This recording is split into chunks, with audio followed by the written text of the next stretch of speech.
ప్రభు కృప మనకందరికి తోడయుండుగాక. Amen.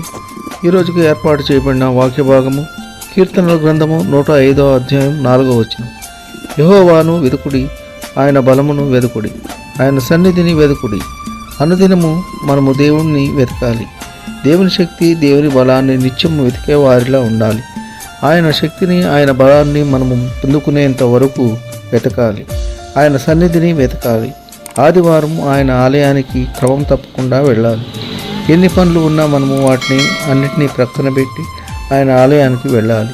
దేవుని బలాన్ని మనము పొందుకునేంత వరకు దేవుని వాక్యం ద్వారా మనకు చెప్పినవన్నీ పాటించాలి. పరిశుద్ధ గ్రంథం నుండి గలతీయులకు రాసిన పత్రిక 5వ అధ్యాయం 22వ వచనం. 9 ఆత్మఫలములను కలిగి ఉండాలి.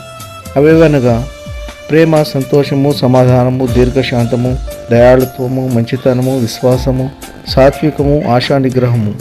ఈ 9 ఆత్మఫలములను పాటించడం వలన దేవుని శక్తిని, బలమును పొందుకోగలము. నిత్యము ఆయన సన్నిధిలో మనము ఉండేలా ప్రార్థన చేద్దాం. ఆమేన్.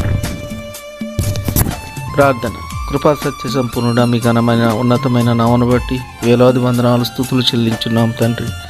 గడిచిన రోజంతా మీ యొక్క ఉచిత కృప చేత కాచి కాపాడినందుకు స్తోత్రాలు తండ్రి. మరి యొక్క నూతన దినంలోకి ప్రవేశపెట్టినందుకు స్తోత్రాలు తండ్రి. కీర్తనల గ్రంథము 105వ అధ్యాయము 4వ వచనం ద్వారా మాట్లాడిన వాక్యమును బట్టి మీకు స్తోత్రాలు తండ్రి.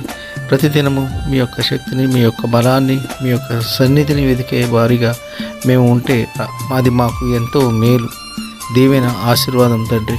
వాక్యం ద్వారా తెలియపరిచిన సంగతులను ధ్యానించుకొని వాటిని అనుసరించి నడుచుకున్నట్టయ్యే మాకు శక్తి, బలము. మీ యొక్క సన్నిధిని వెతుకు వారిగా మేము ఉండాలి తండ్రి. ఎక్కడ 2-3 నా నామున ఏకీభవిస్తారు అక్కడ ఉంటానన్నావు తండ్రి. ప్రతి ఒక్కరితో మేము ప్రేమ కలిగి జీవించాలి. శత్రువులను ప్రేమించడం, యథార్థముగా నడుచుకోవడం, నీతి న్యాయములు కలిగి ఉండాలి తండ్రి. మీరు నేర్పించిన అనేక విషయాలు మేము అనుదిన జీవితంలో పాటించి మీ బలమును పొందుకునే వారిగా దయచేయమని ప్రభువైన యేసుక్రీస్తు పేరు వేడుకొంచున్నాము తండ్రి. ఆమేన్.